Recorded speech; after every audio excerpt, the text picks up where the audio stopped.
தமிழ்நாட்டின் மூத்த அமைச்சர்களில் ஒருவரான துரைமுருகன் வயதிலும் அரசியல் அனுபவத்திலும் முக்கியமானவர்.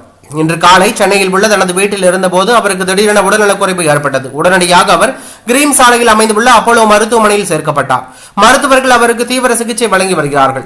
இந்த தகவல் அறிந்த முதலமைச்சர் மு.க.ஸ்டாலின் நேரில் மருத்துவமனைக்கு சென்று துரைமுருகனை சந்தித்து அவரது உடல்நிலை குறித்து விசாரித்தார். மேலும் அவருக்கு தேவையான சிறப்பு மருத்துவ உதவிகள் வழங்கப்பட்டு விரைவில் உடல்நலம் திரும்ப மருத்துவர்கள் கவனம் செலுத்தி வருகிறார்கள். துரைமுருகனின் உடல்நிலை தற்போது நிலையாக இருப்பதாகவும் தொடர்ந்து கவனிக்கப்பட்டு வருவதாகவும் மருத்துவமனை வட்டாரத்திலிருந்து தகவல் வெளியாகியுள்ளது பரபரப்பை ஏற்படுத்தி உள்ளது.